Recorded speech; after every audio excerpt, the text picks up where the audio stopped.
It's been more of the same this week as the Broncos are desperately looking for answers on offense and aim to build on their dominance on defense.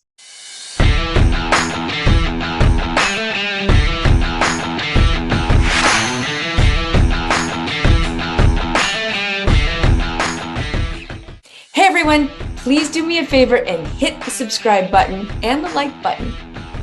Because if you don't like it, what are you even doing here? Seriously, please subscribe. MHR Live. Thank you. Hey Broncos country, I'm Lori Lattimore Volkman, and this is the Roundup. Broncos will host the Raiders this weekend for the second matchup of the season, and they'll be hoping for a little bit different outcome. In the last meeting, the Josh McDaniels-led Raiders bested the Broncos in a super frustrating 32-23 win. In a game that should never have been the way it was. It was a game where the offense actually scored some points, but the defense could not stop running back Josh Jacobs. Last week against the Titans, however, the Broncos' run defense did show that it can be formidable, as they held Derrick Henry to just 53 yards. They'll be looking to do the same against Jacobs this week. Helping the Broncos defense will be hopefully getting back some key injured players, including Justin Simmons, hopefully Baron Browning, and even possibly Randy Gregory. One defender who will definitely be on high alert again is Pat Surtain. While many teams have avoided Surtain, Derek Carr and the Raiders did not. While both players got the best of each other at times, Surtain certainly won many of the matchups. The Broncos stuck Surtain on an island against Adams, and he proved he was up to the task. The young cornerback is certainly looking forward to doing the same again this weekend. The teams have stayed away from you. The Raiders didn't. They have Davante Adams. How much are you looking forward to this round two with him? I'm looking forward to it. Obviously, when I look at the first game, there's some things I could correct going against him. Just some minor adjustments, but, I'm looking forward to it. Obviously, he's a great player. And, so it's going to be a matchup. It's going to be a showdown. While both beat-up teams will be fighting for a much-needed, possibly irrelevant win, it's going to be the coaches who are the most watched all game.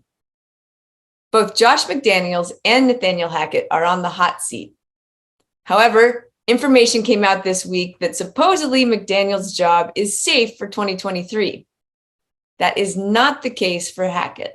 Earlier this week, Broncos radio host Benjamin Albright joined Sports Talk Chicago to talk about the Broncos, and he mentioned that Hackett is likely going down with the ship. You said if and when on the coaching staff is Coach Hackett on the hot seat? Oh, very much so. Very much so. And I would be shocked if he was back next year. It's just this offense is just in over its head, and he continues to give the same platitudes over and over about, we need to be accountable. Well, accountable to who? Because you're losing, and it doesn't appear like you're accountable. You came out of the bye week and had 2 weeks to prep for the Tennessee Titans, who aren't exactly the most three-dimensional team in the world, and put up 10 points. I understand their defense is all right, but dude, you put up 10 points, 7 of which came on an audible from the quarterback and a busted coverage. And that was it. Like the rest of it, you got a field goal, run your offense, dude. You got to figure stuff out. And he had the opportunity to turn over play calling, wouldn't do it. And that was what saved. I hate to keep going back to the Eagles as an example, but that's what saved Nick Sirianni. Last year, everybody told Nick Sirianni he looked like he was in over his head. They were making fun of him nationally. The Eagles were an embarrassment. They were like 3-6. And he turned play calling over to Shane Steichen, stepped back, and sure enough, they took off. And, he had the opportunity to do that and didn't do it. And so now I think he's going down with the ship. Despite the quick sinking ship, however, the head coach continues to put his best face forward and talk about accountability. I think in the end, it's about, like we've talked about, is accountability. I think that it starts with me, and I want to always hold myself accountable, make sure that I'm giving the guys the ample opportunities to make plays, and then just talking about all the different things that we can do better as a team. And so when asked about the identity of the offense, at least the coach had a little bit of a sense of humor.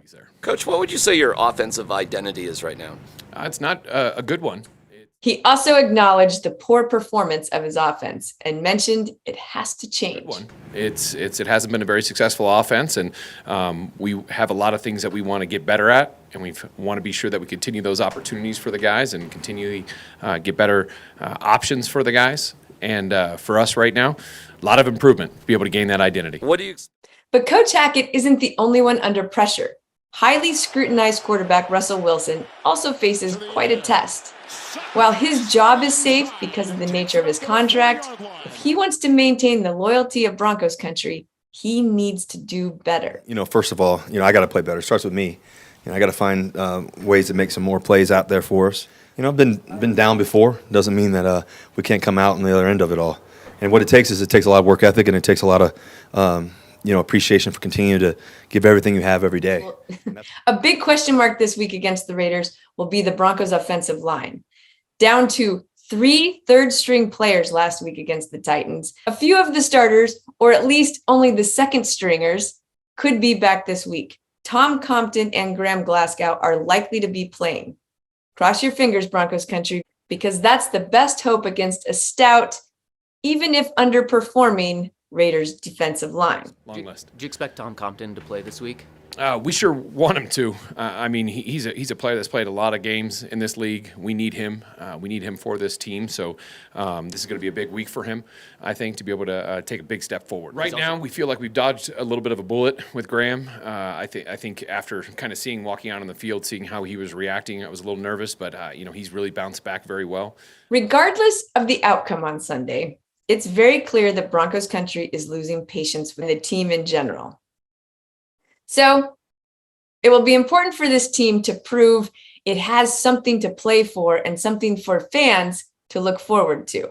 While many of the goals prior to the 2022 season, like having a winning record and making the playoffs, are pretty much out the window, there are still some things this team can play for that matter. Number one, this defense keeps kicking ass, and it can continue to do that the rest of the season. And while playing for pride isn't what anybody wants to do, it actually makes sense for a unit to play for ending the season as the number 1 defense in any category. That's legit, and this Broncos defense can do it.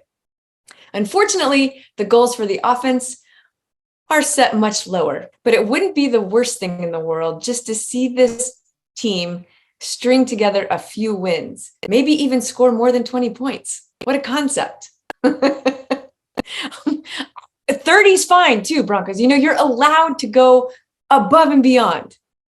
But seriously, this offense needs to prove it can work, that it can understand what Russell Wilson's doing, that Russell Wilson can understand what Hackett's doing, that the team can understand what moving the ball means, something that looks better than Pee Wee football out there. I guarantee Peyton Manning's son's flag football team could beat this offense. I have to take too many deep breaths for you. Please stop it. The Broncos' schedule certainly does not lend itself to a lot of continuity for wins. With 8 games left, if they could possibly win 5 out of 8, that would be a huge success. Ending 5-3 on the season while not giving you a very good record overall would still be amazing. And if they could just pull off one upset, beat the Ravens, beat the Chiefs, that would also say that somehow this team can work. But really, consistency is key. This offense has to move the ball consistently down the field. It has to have more than one good drive in a half. It has to try to score on back-to-back drives. These are baby steps, but important baby steps. Please, Broncos, please. Regardless, the first order of business is beating the Raiders. They are a bad team, but it's a rivalry game, and those are always tough to play. But this one's at home. It's at Mile High. Do not disappoint the fans.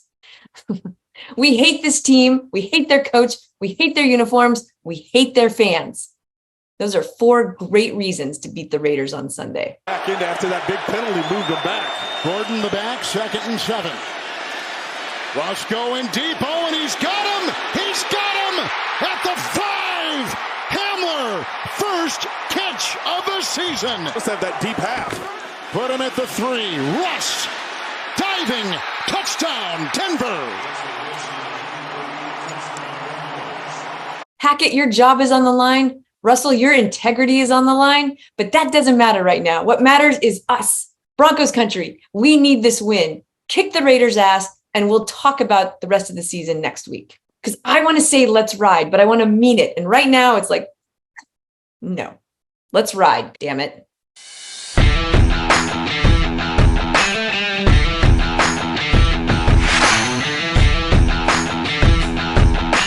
Let's fucking ride.